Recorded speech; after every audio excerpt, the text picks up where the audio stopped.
Queridos, nós estamos aqui continuando essa nossa série, essa palavra aí que está sempre aparecendo na nossa frente, né? Domingo após domingo. Mas, graças a Deus, Deus nos tem ajudado a seguir essa série, que eu não sei quanto a você, né? Se você está participando, o Otávio não falou disso. O duro é que quinta-feira que vem é dia 12, é isso? Então nós vamos mandar notícias para vocês aí que a gente vai fazer, mas eu queria dizer para vocês que as quintas-feiras têm sido muito boas para aqueles que participam, né?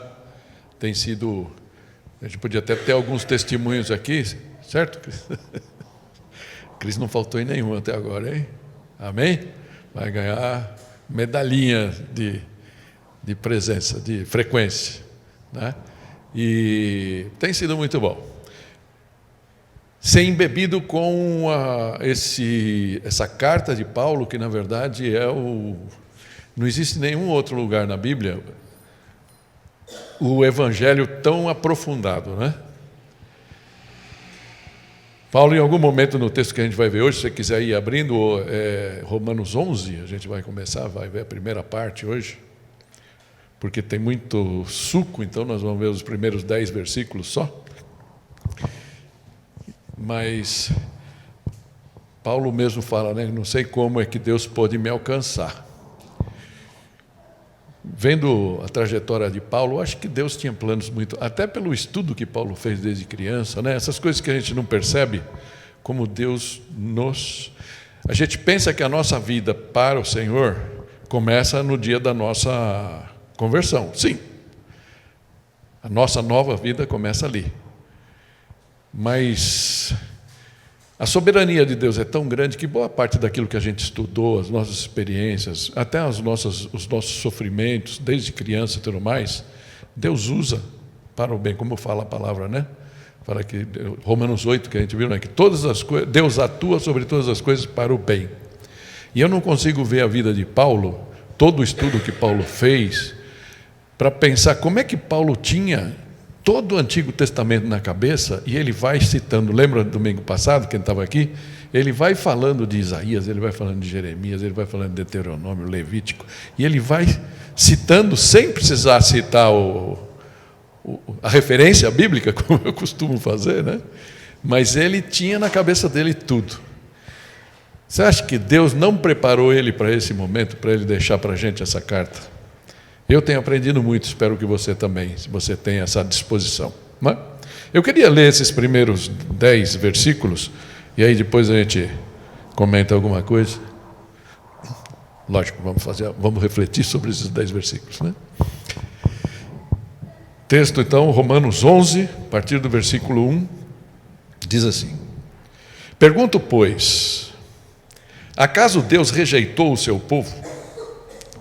De maneira nenhuma. Eu mesmo sou israelita, descendente de Abrão, da tribo de Benjamim. Deus não rejeitou o seu povo, o qual de antemão conheceu. Ou vocês não sabem como Elias clamou a Deus contra Israel, conforme diz a Escritura? Senhor, mataram os teus profetas e derrubaram os teus altares. Sou o único que sobrou, e agora estão procurando matar-me. E qual foi a resposta divina?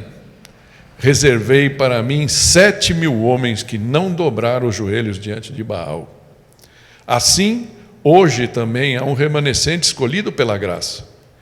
E se é pela graça, já não é mais pelas obras. Se fosse a graça, já não seria graça. Quer dizer então? Israel não conseguiu aquilo que tanto buscava, mas os eleitos o obtiveram. Os demais foram endurecidos, como está escrito: Deus lhes deu um espírito de atordoamento, olhos para não ver e ouvidos para não ouvir, até o dia de hoje. E Davi diz que a mesa deles se transforma em laço e armadilha, pedra de tropeço e retribuição para eles. Escureçam-se, diz, os seus olhos, para que não consigam ver, e suas costas fiquem encurvadas para sempre. Amém. Interessante que a partir daí, o versículo 11 vai falar: novamente pergunto, acaso tropeçaram para que ficassem caídos? de maneira nenhuma. E ele vai entrar, então, no complemento desse raciocínio. Mas acho que ia ficar muita coisa para a gente ver hoje. Então, nós vamos cortar nessa primeira parte. E só para não perder a viagem, sempre a gente saber onde a gente está, no mapa aí, né? Então, a gente está nessa segunda parte, a resposta do homem, né? E estamos vendo essa segunda parte, as implicações para Israel. Eu não sei se você tem percebido isso, você pode falar, e Kiko, né? O que eu tenho que ver? A gente podia pular isso. É interessante que, entre os estudiosos, tem uns que falam que os capítulos 9, 10 e 11 de Romanos são como um parênteses, que ele vem falando até o 8 da doutrina, e aí ele vai ter aplicação a partir do 12. E, então, por que Paulo está falando isso? Há outros que acham que esse é o cerne da carta. As coisas mais importantes da carta estão nesses 3 capítulos. E o resto é adorno. Adorno não, mas complemento do que Paulo está trazendo aqui. Eu não posso dizer isso. Eu sei uma coisa. Como Paulo, no final do capítulo 11, ele vai mostrar, falar, profundidade da soberania de Deus. É muita coisa. Então, com muita humildade, eu quero que a gente veja essa parte do capítulo 11, né, a primeira parte. Então, Paulo está falando de Israel, mas está falando para todos os crentes, para que a gente possa ter uma noção clara de quem é Israel. E hoje em dia, inclusive, não sei se você está percebendo isso, né, existe um movimento, na verdade, antissemita. E ainda mais, eu sempre olho para os jovens, porque os jovens estão mais ligados e mais influenciados por essas coisas. Se bem que hoje em dia, com a internet, com o Zap Zap, com o Facebook, com o Instagram, os velhos também estão ficando talvez até mais influenciáveis, né? A única vantagem dos velhos é que eles já viveram tanta coisa que já sabem evitar algumas das armadilhas do caminho, né? E os jovens de vez em quando entram mais de coração aberto, né? Então existe um movimento antissemita no mundo, e isso já aconteceu no passado, várias vezes. Aconteceu no tempo do nazismo. Então, por que Paulo deixa esses versículos aqui? Talvez para que os crentes da sua época, que realmente os judeus, por não terem entendido direito a fé, aquilo que veio para ele, né? A gente vai em algum momento aqui da reflexão, passar por João 1:12, lembra aquilo? Ele veio para o que era seu, mas os seus não o receberam, mas a todos que o receberam, tal. Então, normalmente, os gentios, onde a gente se inclui, né, na história bíblica, nós não somos judeus, somos gentios, nós somos alcançados. Chegou um momento, é muito fácil você olhar para os judeus e falar, eles mataram Jesus, né? Eles são arrogantes, eles foram arrogantes, e meio que entrar nessa onda que já trouxe muitos problemas para o mundo, né? Que Deus nos dê essa perspectiva de que os judeus continuam sendo o plano de Deus. Não existe plano A e plano B, né? Alguns também falam que plano A é Israel e nós somos o plano B, como se Deus tivesse, em algum momento, tido que fazer um desvio, né? Não. Sempre foi esse o plano de Deus. Então, que Deus nos dê essa possibilidade de entender tudo isso que está na sua palavra. Então, só para a gente saber, os capítulos 9, 10 e 11. No capítulo 9, fala do fracasso de Israel em crer. O Otávio sofreu com esse texto aqui para preparar e expor ele para vocês, né? Então, ele levanta o tema da eleição, da soberania de Deus, que para muitos é muito complicado, né? Deus fez porque ele sabia quem ia acertar, ou ele fez antes e, portanto, eles acabaram acertando? Esse é o grande dilema. Eu não tenho muita dúvida quando a gente vai chegando, e o capítulo 11 vai deixar isso mais claro para nós. Mas tudo bem, existem esses dois lados de pensamento. O capítulo 10 vai falar da culpa de Israel. Embora alguns creram pela soberania de Deus, Deus, né, elegeu para crer, mesmo assim, quando você não crê, a culpa é sua, não é de Deus. Não dá para a gente culpar Deus. né? Uma questão de rebeldia, foi o nosso tema do domingo passado. Então, o desapontamento de Deus com relação à atitude do seu povo. E hoje, a gente vai começar a falar de tudo no futuro. Na verdade, hoje ainda não, a gente vai falar do passado, mas o capítulo 11 mostra a perspectiva do que Deus vai fazer ainda com Israel, né? E o tema nosso aqui é esse aqui. Perdão.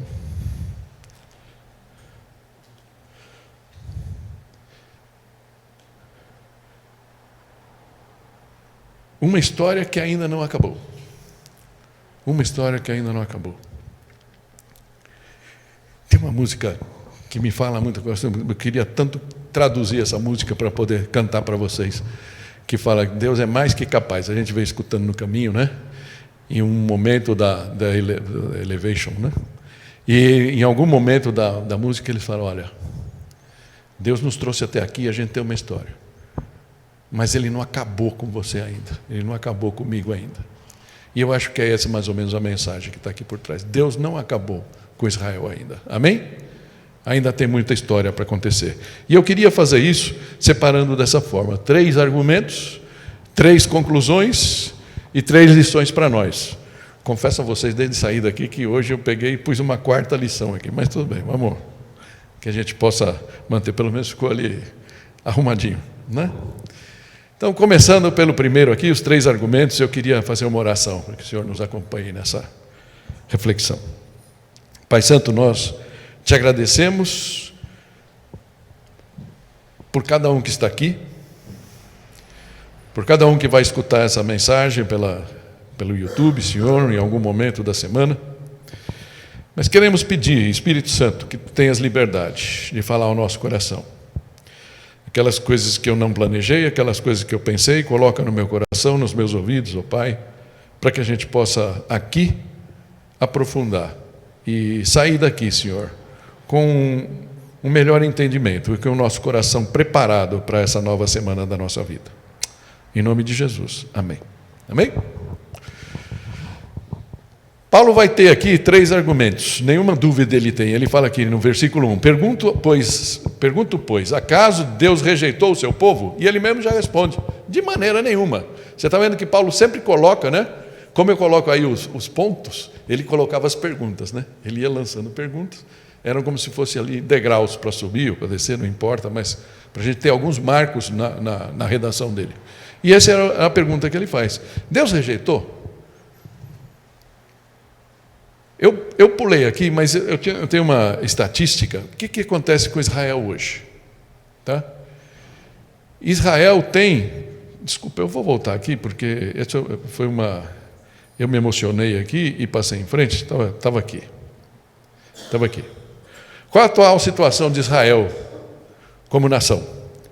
De acordo com os dados do Departamento de Estado americano, no recorte de religião, tá? A população israelense em 2023, é o dado mais recente que eu achei, não é tão velho, né? Era de 9,8 milhões de pessoas. 10 milhões de pessoas. 10 milhões de pessoas. Essa população é 73,5% judia, ou seja, professa a religião judaica. 18%, 18,1% muçulmana. 1,9% cristã. E 1,6%, quase a mesma coisa, drusa. Drusa é um povo, né, que ficou perdido no tempo, e desde o século XI eles têm uma derivação do muçulmanismo. É como se eles fossem muçulmanos, mas é como se fosse cristão ortodoxo, né, alguma coisa assim, né, só que muçulmano, né? Então, essa é o pano de fundo. E tem essa conta aí, fica faltando uns 5%, que são aqueles que são ou de religiões menores ainda, seitas menores, ou declarados ateus. Não tem religião, declaram que não tem religião. Tá? Então, é isso mais ou menos que compõe. Então, esses 1,9% da população total do país, em 24 de dezembro de 2023, somava 187 mil cristãos. 187 mil cristãos.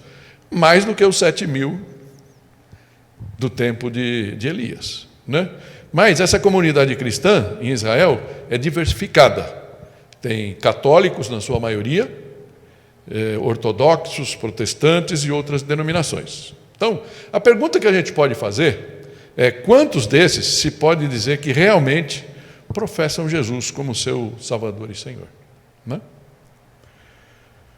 Não temos instrumentos para ir mais longe na análise e os dados param por aí. Então, o que nós podemos dizer desses números?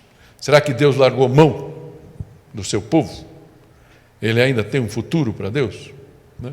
Eu peguei aqui, a gente tem um estudo aí muito antigo, que a gente já fez ele no passado, do Ari Veloso, que era um pastor, né, da igreja. Acho que ele foi fundador da Igreja Batista do Morumbi e tal, e ele falecido já há muito tempo, e ele tinha um estudo de Romanos. E nesse estudo ele fala que existem dois blocos. Um grande grupo de cristãos diz que na igreja, isto é, no corpo de Cristo, Deus já realizou todas as promessas contidas no Velho Testamento, e que, portanto, não há nenhum futuro especial para o judeu como nação. E é interessante que eu ouvi vários sermões essa semana sobre essa passagem, porque é uma passagem muito difícil, e pessoas cabeças bem coroadas aí, né, que a gente costuma ver na internet, e eles têm essa posição. Né?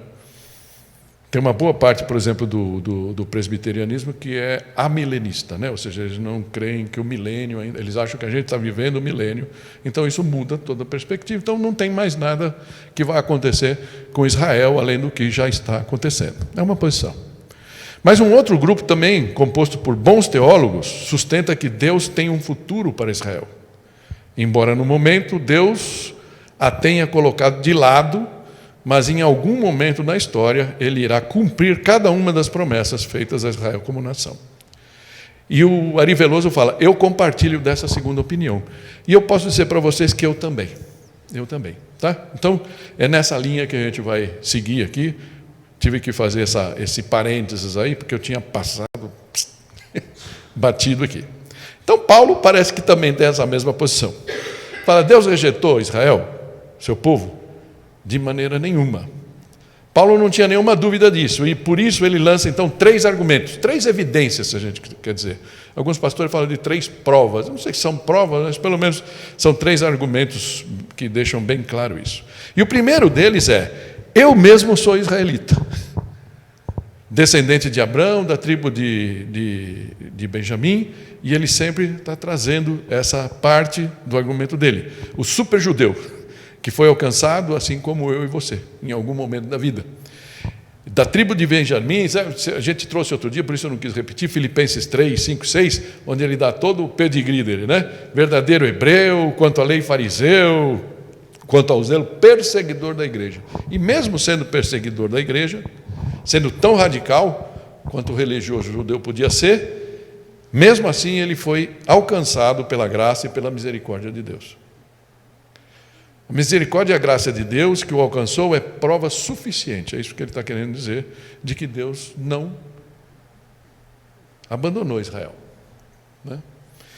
Eu podia falar aqui da conversão de Paulo, mas acho que a gente já tem mais ou menos claro o que aconteceu lá em Atos 9, e é interessante que Paulo vai falar 3 vezes, Atos tem lá, em Atos 9, em Atos 22, em Atos 26, testemunhos de Paulo falando da sua conversão, e alguns entendem que o que vai acontecer no futuro com Israel tem muito a ver com o que aconteceu com Paulo, aquela coisa assim, de cair do cavalo e falar, Senhor, né? Que foi o que aconteceu com Paulo. Tá?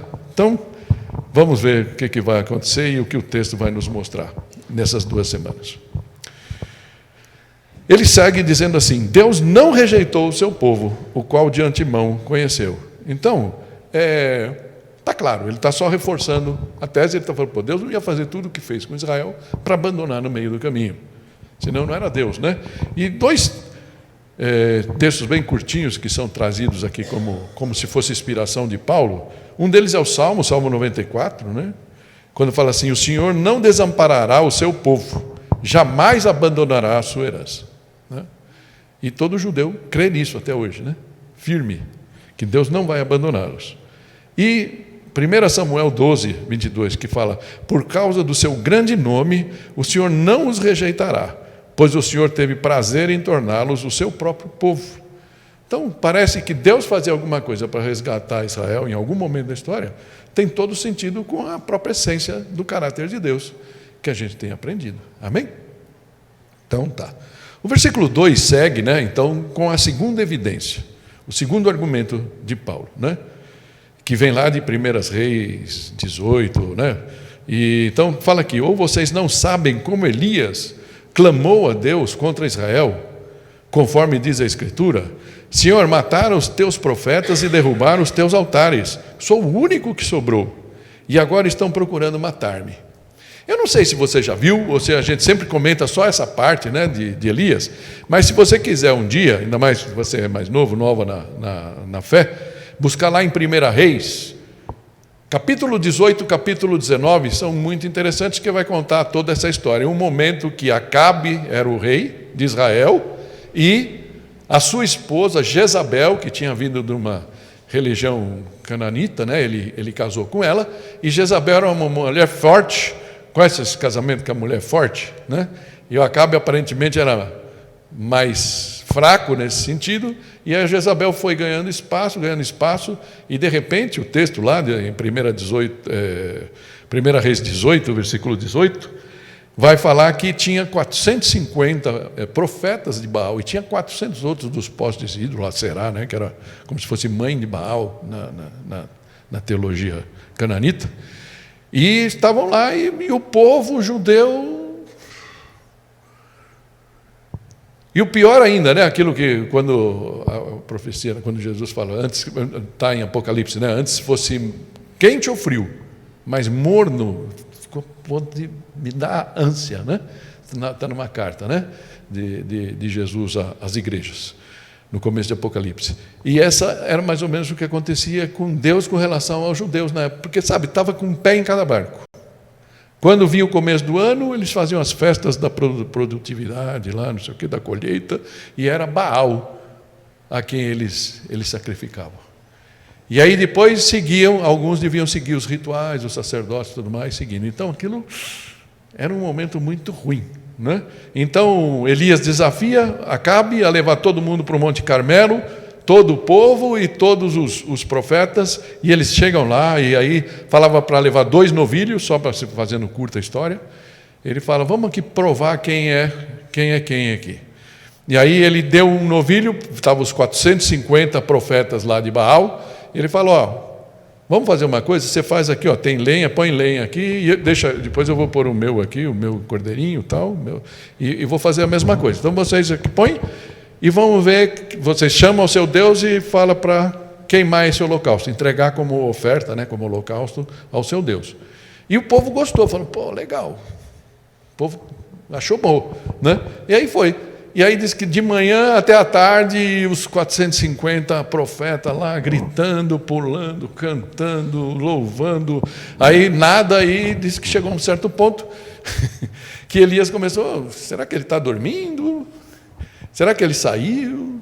Será que vocês não estão gritando o suficiente? Eles começaram a gritar, se cortar, jogar sangue, tudo que eles faziam, e nada, a gente sabe o resultado. Nada aconteceu. Quando estava chegando perto da hora da oferta, né? Perto das 5 da tarde, então Elias falou: não deu, né? Acho que ele tirou férias.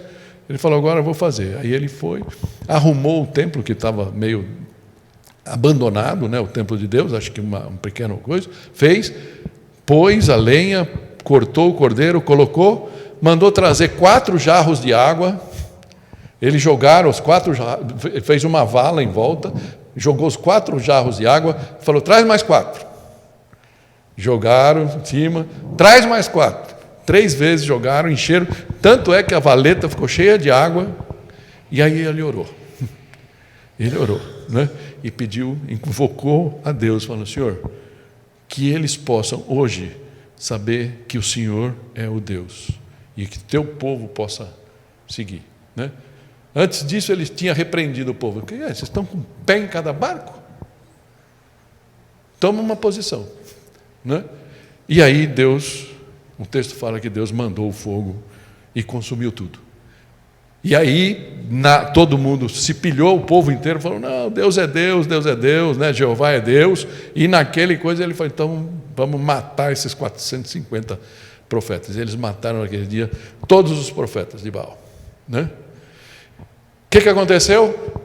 A informação chegou a Jezabel, e Jezabel falou: ó, eu que Os meus deuses acabem comigo se hoje ainda, não, amanhã até essa hora aqui, eu não te matar. Não fizer com você o que você fez com os profetas de Baal. E não é que o cara que tinha passado por tudo aquilo temeu, ficou com medo, saiu correndo. E esse texto que a gente acabou de ler aqui é o resultado disso. Ele saiu correndo, foi lá para o monte Horebe, achou uma caverna, se enfiou e ficou lá, até que Deus vai com ele e fala: o que você está fazendo aqui? O que você está fazendo aqui? E aí ele fala isso, né? Senhor, mataram os seus profetas, derrubaram os teus altares, sou o único que sobrou, e agora estão procurando matar-me. E aí então a resposta de Deus para ele é, e qual foi a resposta divina? Reservei para mim 7.000 homens que não dobraram os joelhos diante de Baal. A matemática de Elias estava bem equivocada, né? E ele não estava sozinho, como tinha imaginado. E ele não era, de forma alguma, o único sobrevivente fiel. Pelo contrário, Deus havia preservado um remanescente fiel, né? E aqui surge essa história, essa noção, o conceito do remanescente, que Deus sempre vai ter, como Ele tem aqui no nosso meio também. Amém? Então, embora 7.000 seja um número expressivo quando a gente olha aqui, mas comparado com a população de Israel, a gente não tem dados para saber, também devia ser um percentual muito pequeno. Talvez como os 1,9 de hoje, ou menos, né? Porque a gente desse 1,9 a gente não sabe quais são realmente fiéis. Amém? Então, é isso. E eles não se curvaram aos deuses e aos ídolos dos seus dias, da mesma forma como nós somos chamados a não nos curvarmos diante dos ídolos dos nossos dias. Quais são os ídolos de hoje que a gente pode se curvar? Que não nos curvemos ao materialismo, não nos curvemos ao culto à beleza da juventude.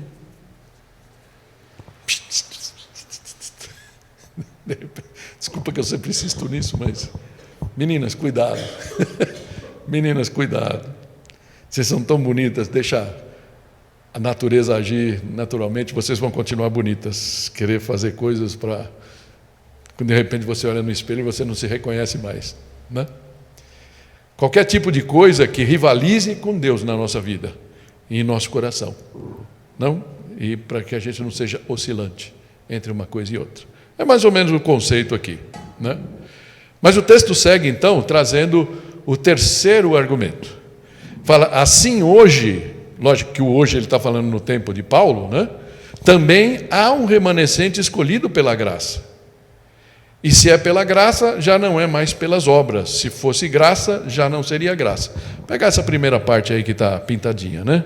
É uma evidência. Então, Paulo não estava sozinho nos seus dias. Se a gente parar para pensar, todos aqueles que foram, que aceitaram os discípulos, eram judeus. Primeiro o sermão de Pedro, lembra? Depois do Pentecoste, 3.000, depois mais 2.000, 5.000 receberam a Cristo. E quantos mais?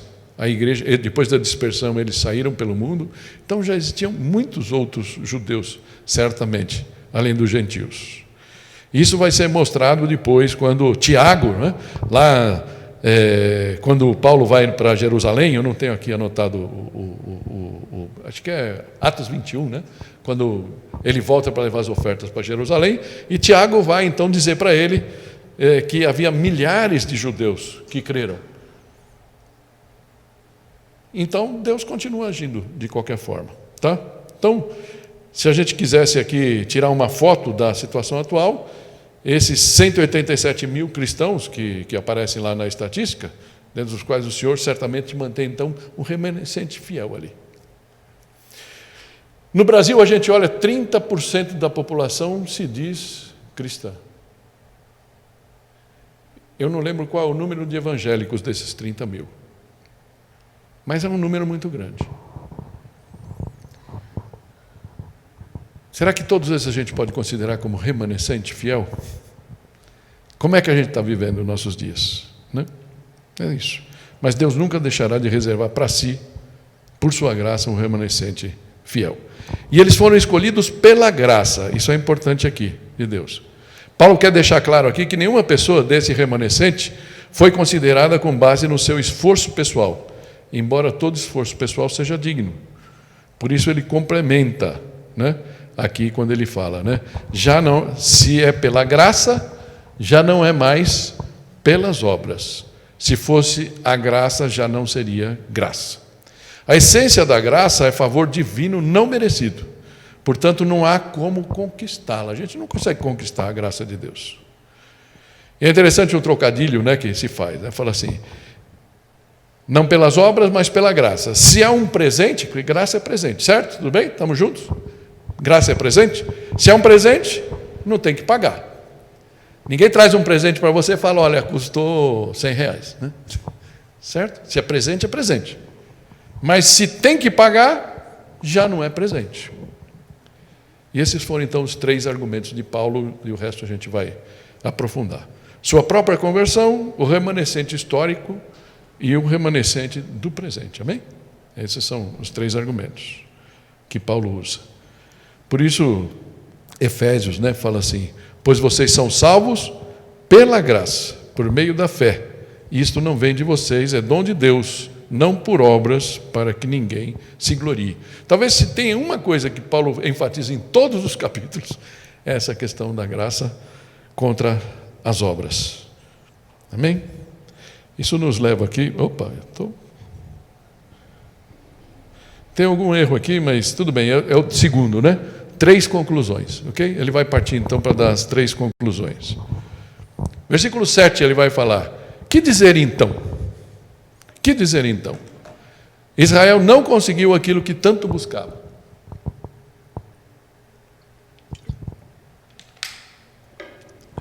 A Ara fala, que diremos, pois? Que conclusões nós podemos tirar então do que foi dito, das 3 evidências, né? Ok?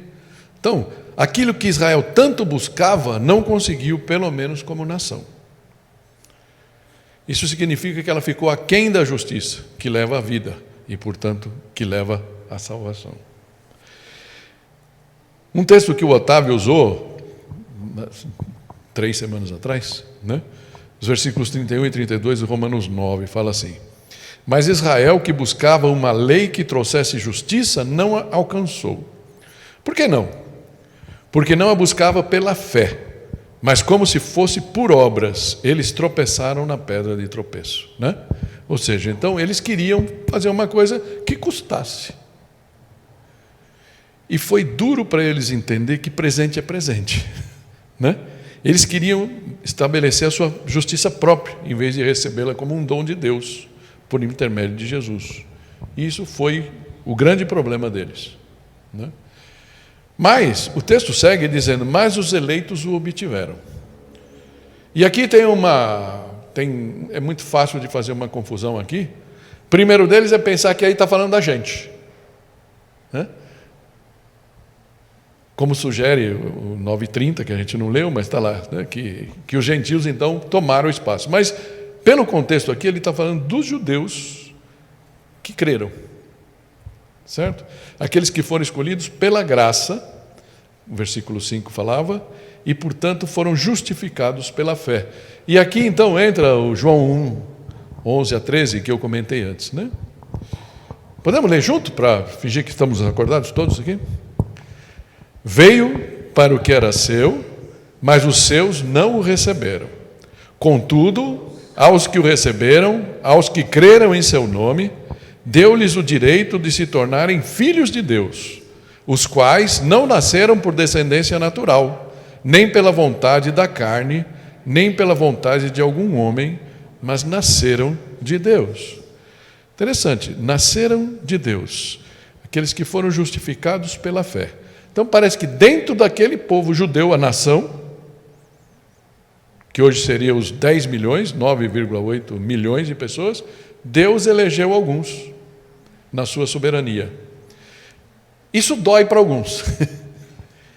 Mas conforme a gente vai lendo a Bíblia, a gente vai tendo que reconhecer que existe um plano por trás das coisas que Deus fez. E ele escolheu por quê? Porque o Otávio ia obedecer, então lá atrás ele falou, o Otávio, vou eleger o Otávio. Ou o Otávio veio a crer, porque ele foi eleito. Esse é o grande dilema. Nós não vamos deixar ele ir para o céu por causa disso, né? mas as coisas aqui, pelo menos no texto de Paulo, tendem para a segunda versão, né? Ok? Mas vamos em frente. Então ele falou das duas conclusões. A primeira, que Israel não conseguiu. A segunda conclusão é que alguns entre os eleitos sim conseguiram. E agora a terceira, os demais foram endurecidos. Isso é duro, né? Essa é dura. Mais uma vez o capítulo 9, né? Tem um versículo que é duro, mas está lá. 9:18. Portanto, Deus tem misericórdia de quem Ele quer, e endurece a quem Ele quer. Os demais, a maioria incrédula, foram endurecidos. Já que não quiseram aceitar a verdade, Deus lhes retribuiu com um endurecimento ainda maior. A incredulidade obstinada do coração da nação trouxe sobre eles o juízo de Deus, o castigo por esse orgulho que eles tinham de serem tão bons, de quererem fazer as coisas pela própria força, né?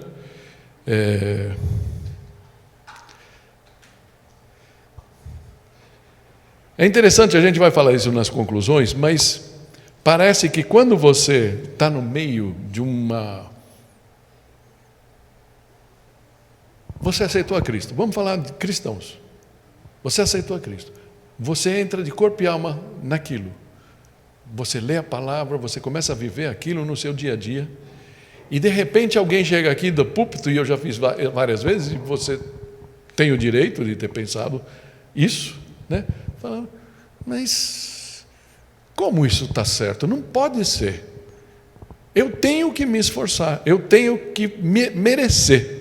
Já emprestou alguma coisa para alguém? Primeiro que a pessoa que está precisando, primeiro reluta até o último momento para pegar aquilo, para aceitar a sua oferta de ajuda, né? Pelo orgulho, alguma coisa. E aí, uma vez que se ela se rendeu e aceitou, muitas vezes ainda, mesmo sem poder, a pessoa fala, não, está aqui, quer te pagar, ou quer fazer alguma coisa para retribuir aquilo. E de vez em quando a gente pensa assim com Deus, né? E parece que o plano do Evangelho é ofensivo para quem é muito bom. Mas é interessante que tem várias parábolas que falam disso. E na própria parábola do semeador, se você parar para pensar, aquela primeira semente que foi lançada na terra firme, né, na terra batida, vamos falar assim, o que acontece? O que Jesus falou na explicação? Ela fala que caiu lá, aí vieram os passarinhos e pegaram a semente e levaram. É como o coração empedernido, o coração duro. Parece que Deus ainda fala, é assim? Você acha assim? Então, que seja endurecido mesmo. O texto segue dizendo, os demais foram endurecidos, né? Como está escrito, Deus lhes deu espírito de atordoamento, olhos para não ver e ouvidos para não ouvir até o dia de hoje. Isso é tirado de Deuteronômio 29:4, a gente não vai ler aqui, né? E Isaías 29:10. Paulo era testemunha e vítima desse endurecimento, tá? Então, só para a gente ver por que Paulo fala isso com tanta propriedade, uma das passagens de Atos, onde Paulo está pregando com Barnabé ainda, né? Eles entram numa cidade e tal, e aí diz assim, a partir do versículo 45 de Atos 13, fala assim, quando os judeus viram a multidão, ficaram cheios de inveja. Quem é esse, né? Próxima parte a gente vai falar que gera ciúmes neles, né? É mais ou menos isso aqui. Gerou ciúmes neles. Eles cheios de inveja e blasfemando contradiziam o que Paulo estava dizendo. Ou seja, Paulo falava uma coisa, eles falavam outra. Então Paulo e Barnabé lhe responderam corajosamente. Falaram, era necessário anunciar primeiro a vocês a palavra de Deus. Toda vez que Paulo ia numa cidade, ele ia primeiro na sinagoga. Certo? Porque Paulo entendia, ele como judeu, e ele demonstra essa dor que ele sentia pelo fato dos judeus não aceitarem, ele chegava num lugar e ele queria provar para os caras, gente, olha, todo o Antigo Testamento aponta para Jesus. Tudo o que vocês fazem aponta para Jesus, a necessidade de um Salvador, e Jesus veio, morreu pelos nossos pecados e ressuscitou ao terceiro dia e hoje vive, está do lado do Pai. E eles não, alguns sim, ao longo do tempo, Paulo conseguiu converter alguns deles, mas a maioria não. E nesse momento então aqui ele declara, né, ele fala assim, era necessário anunciar primeiro a vocês a palavra de Deus. Uma vez que a rejeitaram e não se julgam dignos da vida eterna, muito interessante, né? Agora nos voltamos para os gentios, pois assim o Senhor nos ordenou. Amém? E é isso que Paulo faz, ele toma essa decisão e a partir daí você vai ver poucas vezes ele fazendo isso. Mas o coração dele continuava doendo pelos judeus, ele sabia que alguns ele ainda ia ganhar, né? E isso acontece. Então, esse texto fala que esse espírito de atordoamento sobrevive até hoje nos dias de Paulo. E é possível a gente crer que isso acontece até hoje. Se a gente olha para a população de Israel, aquele estamento da população, a gente crê que é assim até hoje, né? Esses últimos 2 versículos, embora sejam muito duros até de explicar, mas Paulo fala assim, ele vai citar Davi e depois Isaías. Ele fala, e Davi disse, não, em um salmo, né? E Davi diz que a mesa dele se transforma em laço e armadilha, pedra de tropeço e retribuição para eles. Ou seja, a mesa, que era aquele lugar, todo Shabat, eles sentam com a família para comer, aquelas coisas e tal, que seja uma pedra de tropeço, sejam coisas que façam que eles fiquem mais cegos ainda. Mais ou menos isso. Escureçam-lhe os olhos para que não consigam ver e suas costas fiquem encurvadas para sempre. Uau! Né? Talvez do peso que eles mesmos se jogavam do jugo. É isso que está aqui dizendo, né? Romanos 10, 21, né, falou assim, mas a respeito de Israel, ele diz, o tempo todo estendi as mãos a um povo desobediente e rebelde. Amém? Até esse versículo aqui parece que a gente cai para baixo. Mas não dá, porque se eu pusesse mais 2 ou 3 versículos, a gente ia ter que ir até o 20 e poucos, ia ficar muito pesado. Então eu queria compartilhar com vocês 3 lições que a gente pode tirar daqui, e na verdade vão ser 4, tá? A primeira delas que a gente pode pegar é que a salvação é um dom de Deus. Amém? Então, talvez por querermos tanto agradar e servir a Deus, alguns, podemos facilmente resistir à ideia da graça. Quantas igrejas vocês conhecem de pessoas amadas, que estão de vigília em vigília, de campanha em campanha, de congresso em congresso, e aí você fala, nossa, a pessoa está bombando, e está mesmo, lógico que você está exercitando a vontade, mas vai chegar um momento que fala, olha, mas Jesus pagou o preço. Lembra aquilo que a gente falou? A lei fala, faça, e a gente não consegue. O Evangelho fala, está feito. E a gente tem que agradecer.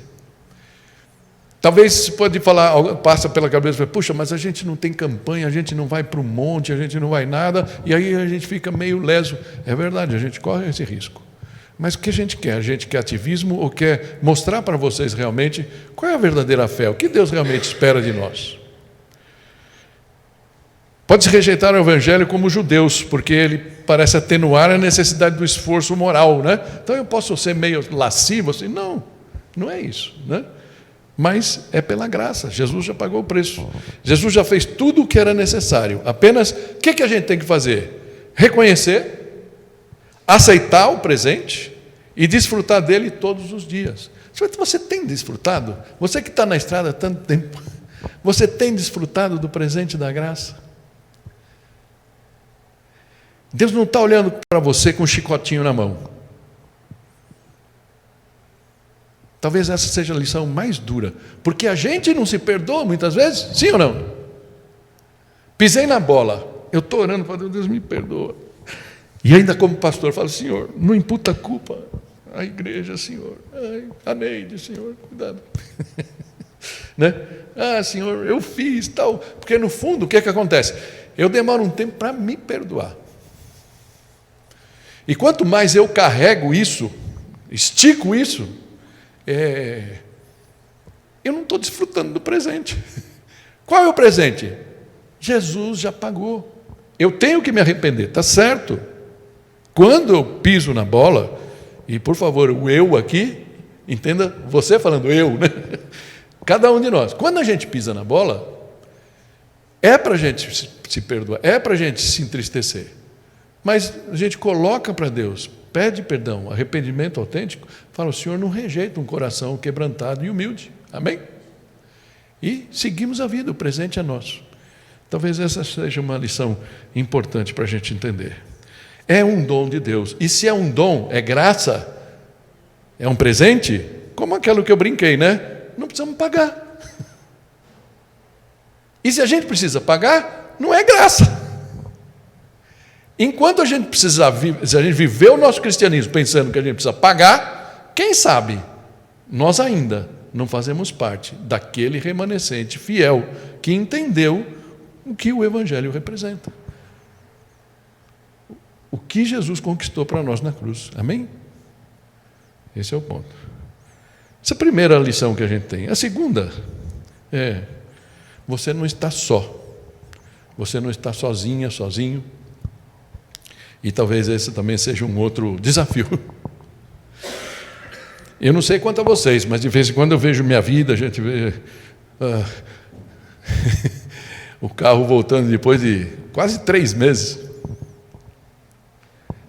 Quase 3 meses. E aí você olha para ele e fala, pergunta aos meninos quando chegam, ficou bom? Ficou. Mas eu olho para ele e eu vejo. Espero que ninguém veja, só eu, né? O que foi consertado, coisa assim, né? Mas são coisas que acontecem na vida. Como é que a gente encara? O João deu uma aula para a gente hoje, né? No louvor. Falou, olha, depende de como a gente encara. No mundo nós não estamos sós. Os países vão ficando cada vez menos, aparentemente, menos propensos ao cristianismo. A gente está vendo isso na Europa. Oriente Médio, nem dizer. Na África, muitas vezes. Patrícia está de volta lá, né?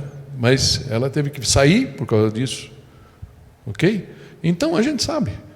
Então, mas Deus está fazendo milagres no meio dos muçulmanos, no meio da África, no meio de tantos países na Ásia. E Ele continua e está fazendo no nosso meio também. Esse é um lado. O outro lado haverá sempre um irmão passando pelas mesmas dificuldades que vocês. Paulo fala disso. Pedro fala disso nas suas cartas. Então, aprenda a desfrutar essa companhia. Aprenda a abrir o coração e buscar a ajuda de alguns irmãos. Nós vamos falar mais disso no futuro, se Deus quiser. A gente quer ter isso como... Não é um departamento da igreja, pelo amor de Deus, não entenda isso. Mas incutir em nós a cultura dessa abertura, de falar, olha, existe uma saída pela palavra de Deus. Você pode saber quem você é, você pode perdoar os pecados, você pode se livrar da raiva, do ódio, da decepção, todas essas coisas que acompanham a sua vida e abrem brecha para o inimigo. E se Deus quiser, Deus pode nos curar. Por isso você não está só. Eu queria que você não tivesse dúvida disso. Por mais que pareça que você está só no que você está passando, a gente está aqui para te ajudar. E o terceiro seria, Deus pode endurecer corações resistentes. E é verdade isso, né? Deus pode endurecer. E eu queria só pegar um exemplo para você. Você está com a sua Bíblia aí? Você pode plugar aí na sua Bíblia?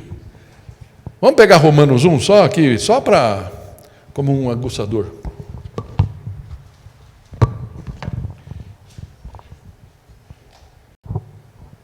Você pode estar pensando assim, eu acho que algumas pessoas podem pensar, esse não é o Deus que eu sigo, porque o Deus que eu sigo é o Deus de amor. Né? Mas quantas vezes você teve que disciplinar o seu filho? Para ele endireitar, para ele encontrar o caminho certo. Deixa eu abrir aqui a minha. Romanos 1. Vamos pegar só assim 3 frases aqui. Versículo 1, 24. Por isso, Deus os entregou à impureza sexual. Mais importante do que o que é o ato. Deus os entregou. Depois, no versículo 26, por causa disso, Deus os entregou a paixões vergonhosas. Depois, o versículo 28, além do mais, visto que desprezaram o conhecimento de Deus, Ele os entregou a uma disposição mental reprovável. Talvez essa daqui esteja mais próximo do que Ele fez com Israel, né? Para que pratiquem o que não deviam. Então parece que Deus olha para nós, nos conhece, e quando a gente fala que é pela graça que nós somos salvos, não significa que Deus cheirou cola e está dormindo, como os profetas de Baal descobriram que Baal estava, né? No tempo de Elias, certo? Mas Ele sabe que de vez em quando nos castigar, fechar os nossos olhos, os nossos ouvidos, é a melhor coisa que Ele faz, para que um dia a gente caia em nós, né? Que a gente possa cair, que eu possa cair em si, né? Mas entendemos, né? Me deu um nó aqui no português, certo? Então, essa é muito importante. Então, Deus pode endurecer corações. E eu queria, então, pôr um quarto ponto que eu acho, talvez, não estava aqui no script, mas que tem muito a ver com o que a gente acabou de ler, né? Não se deixe influenciar com as atitudes antissemitas dos nossos dias. Eu tinha adiantado isso já. Elas não são baseadas na verdade, amém? Não são baseadas na verdade. Cuidado com os teus gurus. Os judeus continuam sendo o povo da aliança e são amados por Deus. Nós vamos ver isso na sequência do texto. Portanto, ore pelos judeus da nossa cidade. Eu não sei se você conhece. Eu lembro que a Elisa trabalhou num colégio que era judaico, né? Judaico ou judeu? Bom, tudo bem, dá na mesma. Então, eu não sei se você conhece, talvez alguns conheçam. Eu lembro quando eu estudava, tinha alguns judeus. Nas empresas que eu trabalhei, sempre tinha um ou outro judeu. Então, ore por eles. Ore pelos judeus e se você conhecer algum, busque falar de Cristo a ele, com sabedoria e tato. Porque não é impossível ganhá-los para Cristo. Em toda a história, não foi um número muito grande, mas existem os judeus messiânicos. A gente olha aquela estatística de cristãos que vivem em Israel, 181, mas existem judeus ao longo do mundo, né? Certo? E com certeza existem muitos judeus que professam Jesus como seu Senhor. Uma vez eu vi uma coisa, que eles provavelmente não terão que ser cristãos. É interessante pensar isso. Fazer parte de uma igreja evangélica, por exemplo, para que creiam em Deus. Mas isso a gente vai falar no próximo domingo. Então, o povo que tanto queria buscar e agradar a Deus foi o mesmo que rejeitou o amor. Mas eles ainda podem ser alcançados. Amém? Ninguém está fora do alcance do amor de Deus. Eram esses pontos, essas lições que eu queria compartilhar com vocês. E queria pedir para você fechar os olhos e queria que você refletisse justamente nisso. Está tão claro para você quanto nós mostramos aqui, que você não precisa pagar pela sua salvação diante de Deus? Se existe alguma área da sua vida que você ainda vem lutando para se render e entregar a Deus, quem sabe hoje é um dia bom para você fazer isso. Senhor, até hoje eu tentei resolver essa questão na minha vida.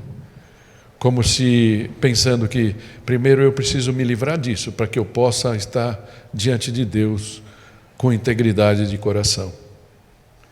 Mas hoje, Senhor, o Senhor me mostra que no fundo eu não preciso fazer isso. Eu tenho que ir a Ti da forma que eu estou e o Senhor vai me ajudar a vencer todas as barreiras.